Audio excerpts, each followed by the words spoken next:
Talking, we bring you the latest in the world of sports. I'm Paulo De Rosales. We give you the conversations you want to hear from your favorite icons and athletes. I'm Dip Yanko in tonight's Game Plan. We'll give out some special awards for the Standouts in UAAP Season 85 Men's Basketball Tournament. We'll also speak to the Clutch Kings of the PBA 3x3 Lakas ng Tatlo Second Conference, the TNT Tropang Giga. And we'll take a look at Luka's dunk that broke the internet and Nikola Jokic's incredible season so far. Buckle up, sports fans. Let's get in the game.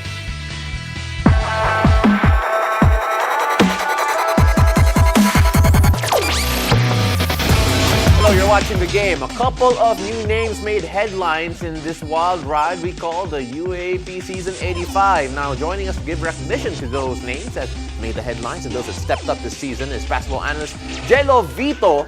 And Jello has for us a list of awards. Right. The Jello Vito Awards, the Hot Take Awards. And you know what? Mas importante ata to kaysa sa individual awards ng UAAP. Exactly. These are not your usual awards that are given out during the final series. But ito, given by Mr. Hot Takes himself. Okay, so simulan na natin. Unang award na binigay ni Jello is the Comeback King of the Season. And it is given to none other than Jerome Lastimosa. You know, that is not the no-brainer na yan. Yeah. You know, Jerome Lastimosa has been leading Adamson. Medyo struggle yung start ng season nila, and then all of a sudden, the entire team went down with a lot of injuries, including him dislocating his ankle and counting him out the entire season. And then all of a sudden, for some reason, he went back, stepped up, and helped Adamson make it to the Final Four. Yeah, at the expense of LaSalle, we all remember that. Pero grabe talaga what Jerome Lastimosa did. You call him a comeback king of the season. Is it because of the way he came back from the injury, or the fact that he basically lifted Adamson from where they were to what they eventually became? Well, that's one, his injury. Kasi ang hirap nun. You know, he's actually out for the season na yung sinasabi sa kanya. Right. For you to bounce back, ang hirap i-lift up yung sarili mo mentally and emotionally. Lalong-lalo na it's your final season and you're trying to make an impact for Adamson. So, props to him. Kaya he's the comeback king this season. Right, next up we have the Heartbreak Kid, breaking hearts out there, the Italian Supreme. Bakit naman si Gab Gomez ang ating Heartbreak Kid? And define the heart that he's breaking. Yeah, I mean, he broke my heart as a UP fan. And all throughout the season, he wasn't really someone for Ateneo. He's been coming off the bench, being that third point guard for Ateneo. And then all of a sudden, when the game mattered the most, that game 3, he hit huge shots down the stretch to give huge cushion for Ateneo na parang nahirapan makabalik si UP in that game. And Gab Gomez hitting threes na hindi nating inakala na he would make the entire season and giving Ateneo the championship this season. Yeah, I felt the struggle you saying that. So let's move on to the next award kasi it needs a lot of emotion saying it. Oh, ikaw na. Kasi may question mark, may exclamation point pa eh. So I'm gonna look straight into camera too. All right, this is the Who Award of the Season. Okay, the Who Sino ba yan? Award of the Season.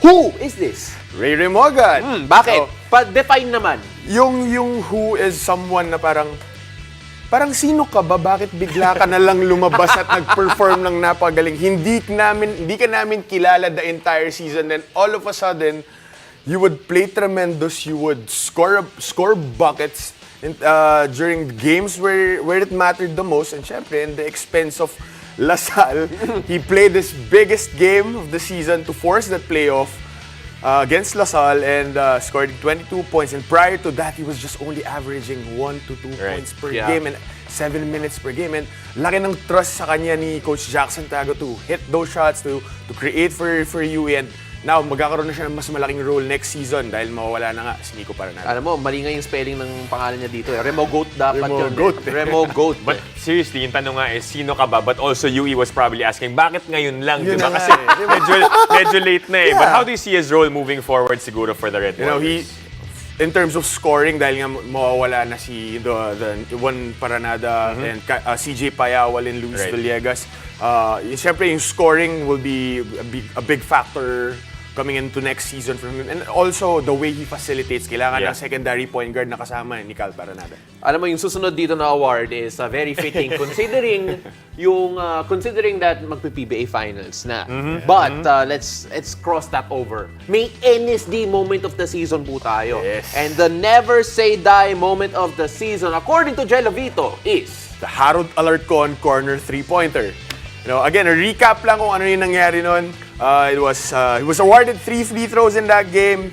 Yeah, he made the first, he missed the second, and he's forced to miss that shot and take a quick 3. Kasi nga, crucial eh. So he hit the rim, rushed to the corner, caught the ball, took a 3, a Hail Mary 3, hits it, and gives the lead closer to 3 points and the chance to get that game. foul ba yun? May kasama pa atang May kasama foul. bang foul yun? Parang... Huwag na natin pag-usapan. Tama na, tapos na yun. Basta Tapos na champion yun. ng Ateneo. The other title would be Paasa Moment kasi napaasa kaming mga taga-UP. Akala namin may chance pa, pero it was a good shot. Walang for Atenista Harold kasi Alarcon. sa show na to ngayon eh. Kaya kung napapansin niyo po, yung background po namin, hindi po yung nag-champion ng Ateneo. So, Generic lang tayo. Ito, Pao, best, I would you say this is the Alam best mo- out of all? Or medyo biased kasi itong award na to eh. I actually don't know if Jello gave this award. So, we all know that si Jello Vito is a Mr. Hot Takes. Pero yung award na to, the Mr. Right Takes of the season, it goes to none other than Jello Vito. Jello, ito yung mga predictions mo. May listahan tayo. Sinabi ko nga may resibo tayo palagi. Whenever we make predictions, let's bring it out there. Sabi ni Jello Vito, DLSU will lose to UE. It happened. Adamson will win against NU. It happened. There will be a playoff. It happened. And Adamson will advance to the Final Four. Akala ko galit lang si Jello sa akin eh. But that's not true. But then right all the way, Dip, I don't know. I don't know what to say. But what is not seen here is ano ba yung mga mali niyang takes throughout the year, di ba? Let's not talk about it. You're giving recognition sa akin. Yung mga tama ko lang pinag-usapan dito, okay na tayo doon. Okay na tayo doon. Actually, originally, dapat magpapagawa ako ng trophy kada award eh. Pero nung nalaman ko ni si Jello Vito yung nanalo ng isa, sabi ko wag na lang.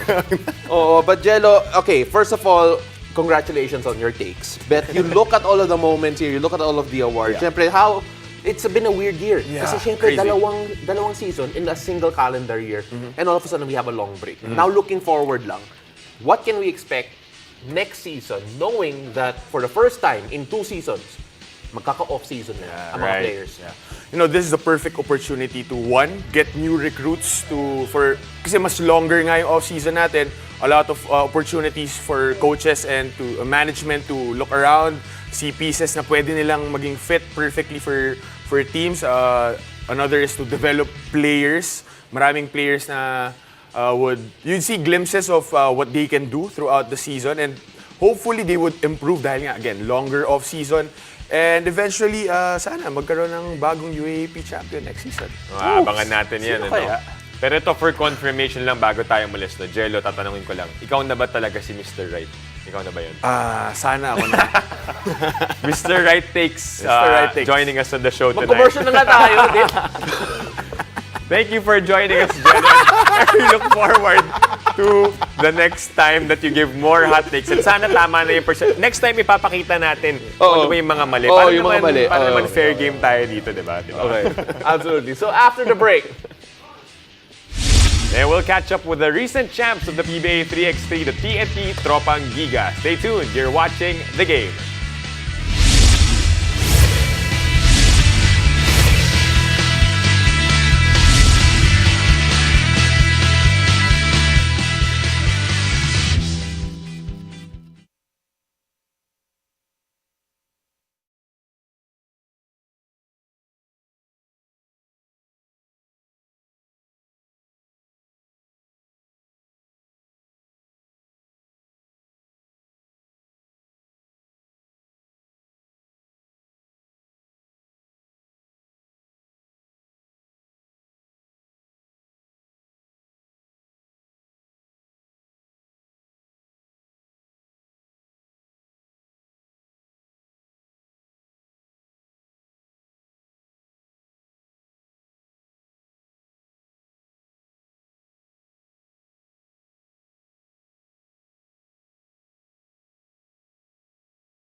The TNT Tropang Giga continues to assert their dominance in 3x3 as they win another championship title. Joining us now are Almond Vosotros, Ping Eximiniano, Samboy De Leon, and Coach Mau Belen. Congrats, guys, and another championship in the bag for TNT Tropang Giga. Welcome back to the game.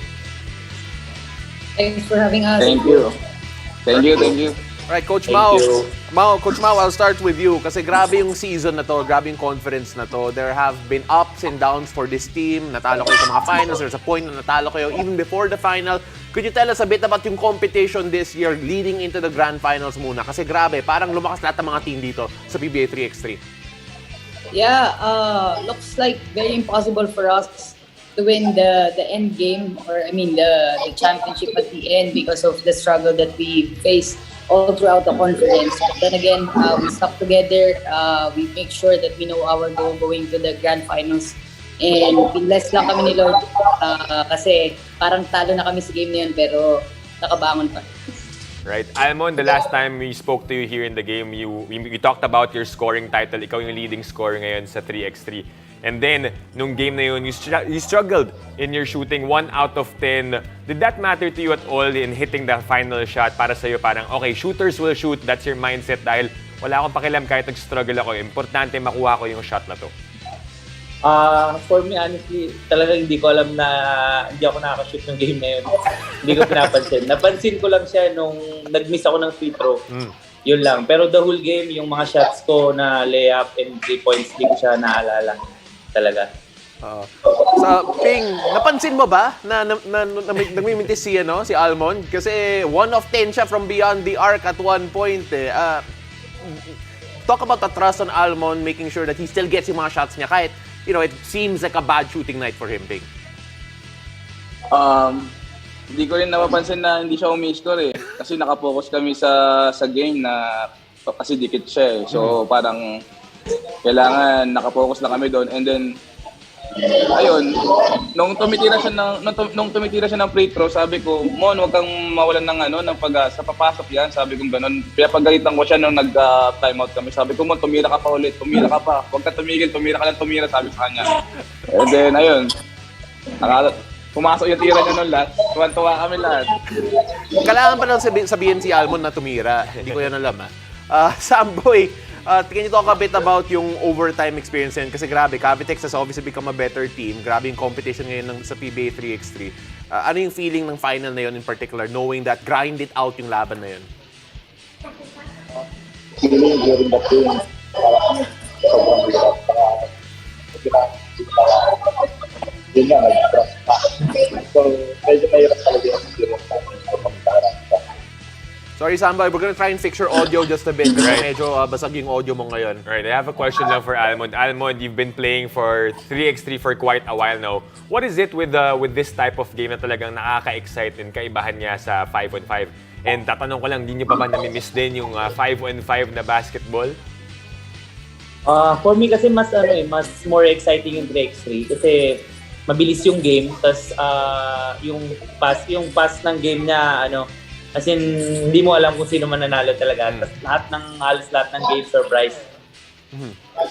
Coach Mau, yung winning formula ninyo, I honestly thought personally na figure out na yung TNT at one point because of the fact that all of a sudden you're not winning every single leg. Right. Then here you are sa grand finals, nahanap niyo ulit yung winning formula ninyo. What happened in those bad moments, the down moments, and what are the key adjustments that you had to make going into yung grand finals na to? Siguro when the competition starts to get tough and tougher, I told the boys one thing, because everyone now is playing to win. So, ang motto na namin ngayon is playing not to lose.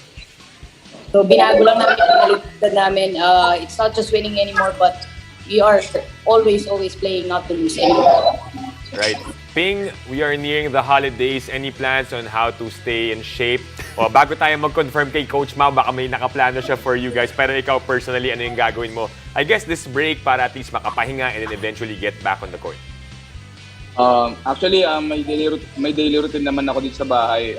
Malapit lang kami sa barangay. So, every morning, I take some shots. Especially may free throw kasi mababa yung field goal ko sa free throw eh. So, naisisingit ko siya every morning. And ayun, para ano din, nasa magandang shape. So para kapag pag-start namin sa January 4, hindi na kami makapag-adjust ng makapag-adjust kami agad. Samboy, yung competition ngayon got better from the last time and most likely sa susunod na conference, mas malakas pa rin yung mga teams doon na makakatapat ninyo. How do you make sure that this group gets better and better alongside yung competition ninyo?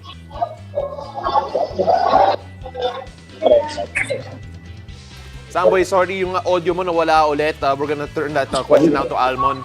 Almon, sorry, same question there. Siyempre, the other teams have been getting better. We've seen that so far. Going into yung next conference, how do you keep in pace with that? Make sure that you're also getting better alongside yung competition ninyo. For me, just don't relax. Huwag kami mag-overconfidence. Kung ano yung ginawa namin for the last season, ayun lang din gagawin namin next conference. Hello to our special guest as well, Almon. Pakilala mo naman. My son, Uno. Hello, no. Alright guys, maraming salamat. Congratulations. Thank you. Thank you. Congratulations, Merry Christmas, and we can't wait to see you again on the court soon. Enjoy the holidays, guys. Alright, so after the break, we'll talk about the two superstars making headlines in the NBA. Stay tuned. You're watching the game.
Back, you're watching the game.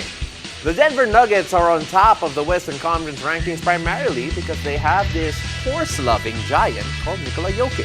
Di pa sa horse sound, right? Ganun ata. Hindi ko kaya yung sound, pero ganun, right? Okay, Yung horse. sige. Pwede na. Still with us to talk about what could be another MVP season is our newly minted awardee, Mr. Right, Jello Vito.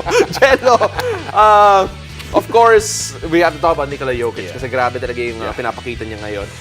The big question here, I think, is going to be true for everyone. Can he win a third straight MVP trophy? You know, for me, I really don't think he's gonna be winning a third MVP, probably because of fan fatigue. Wala pa tayong nakikita na nagkaroon ng three straight back-to-back NBA MVP, the entire league. But there are good chances na he would lead the Denver Nuggets to another playoff run or maybe even make it to the Western Conference Final with the way he's producing right now. MVP numbers, and really, in the previous game, he scored like 40 points and 20 big rebounds in that game.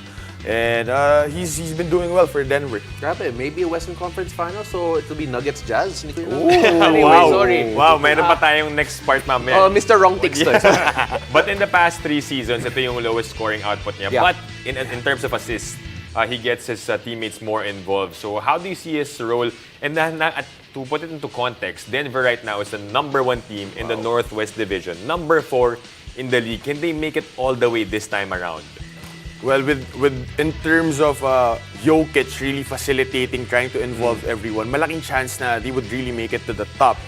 Knowing that hindi na yung the entire load of just scoring and creating for the team is nasa kanya. You guys have Jamal Murray, diba? He's back 100%. Michael Porter Jr., all those guys really producing and making it right for Denver. So hopefully with the numbers Jokic is producing and together with his teammates, he can make it to the top. All right, so we're gonna move on to another European phenom in a way. Not Jelovito. No, he's very Asian. Moving on to Luka Doncic, of course. A quick reminder lang po, nakakadamp po si Luka Doncic. I know that. You should check out the highlight that he had recently. And Jelo, since he reminded everyone of himself, a lot of people have been wondering, okay, si Luka, great numbers. Mavericks, not so great in terms of yung standing yung record na people are saying that it's a one-man team. Yes. But you look at Luka, what can they do now that they're #9 in the West to find a way to climb up? You know, that has been the problem for Dallas for the past few seasons na, yes, they make it to the playoffs, but they're in the middle of the pack or even playing sa play-in. And it's been a struggle for them. So I really think that they should try to get pieces, good shooters that would also complement Luka Doncic from the bench. You guys have, they have a good big man in Christian Wood, all those guys trying to produce. But again, yun yung problem. It's a one-man team. So I think Dip would agree. I said he's a Dallas fan, and I really think na he would agree. No, on that point, I actually want to ask the both of you here. MVP race, a lot of people are saying it's going to be Jokic. But then, early on in the season, people said that, hey, Luka's doing something amazing. Sa palagay mo ba, the race, or at least there's a chance that Luka could still barge into the conversation as well in terms of being MVP? Yeah. Let's start off with the biased guy first. Dip. It's my sole purpose. I went here for the Luka conversation. But seriously, Luka Doncic is in the argument for the MVP race. And because grabe yung averages niya, siguro kailangan lang ng Dallas to get those wins and get up there in the standings. Because some of the people, they don't recognize him because they think it's not enough to get them up there. But if he brings Dallas to the higher standings, then kaya na mag-MVP ni Luka. How about you? Yeah, I would totally agree with him. And on top of that, yung win percentage, I think much importantly is yung support group for Luka. If he wants to win that MVP, yung teammates niya has to step up. Ladies and gentlemen, Mr. Right, Jelovito. He's been right a lot about the UAAP. Let's see if he's going to be right about the NBA. The first time he was viral was because of the NBA. And he was actually right. So, again, Jelo, maraming salamat. Thank you. Thanks so much, guys. And thank you for joining us. I'm Dip Yanko. Catch weeknights here on One News, One Sports, and One Sports Plus. I'm Paulo De Rosario. And this has been The Game.